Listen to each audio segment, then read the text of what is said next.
এই হাদিসটি শুনে আপনার চোখে পানি চলে আসবে। হযরত উমর দেখে আমার রসুলের ঘরে গিয়ে আমার রসুলের ঘরটা এতটুক ছোট এবং সেখানে রয়েছে হযরত মাইশা সিদ্দিকা রাদিয়াল্লাহু তাআলা আনহু। সেটা দেখে হযরত উমরের দুই চোখে পানি চলে আসলো।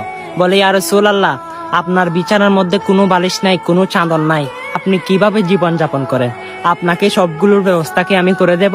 তখন আমার রসুল বলেন, হে উমর, আমার এগুলোর দরকার নাই, আমার দুনিয়ার শান্তির দরকার নাই, আমার শান্তি হচ্ছে আখিরাতের। এবং আমার রসুল বলে, আমার যারা গরিব উম্মত হবে তারা কষ্ট পাবে আমি ধনী হিসাবে পড়লে। আমি যদি আল্লাহর কাছে ফরিয়াদ করি, উহুদের পাহাড় স্বর্ণের পাহাড় হয়ে যাবে, আমার ঘরে চলে আসবে। কিন্তু আমি সেটা চাই না, আমি চাই আমার গরিব উম্মতদেরকে খুশি রাখার জন্য। দেখেন আপনার জন্য আমার নবী কতভাবে বেবে গিয়েছে, আপনি সেই নবীর জন্য কি করতেছেন? সেই নবীর লেবাস কোথায়, সুন্নত কোথায়? সেই নবী যে 5 ওয়াক্ত নামাজ দিয়েছে, সেই নামাজ কোথায়? হ্যাঁ, এগুলো পড়ার চেষ্টা করবেন, সুন্দর হাদিসটা সকল মুসলমানের কাছে শেয়ার করবেন। আমিন।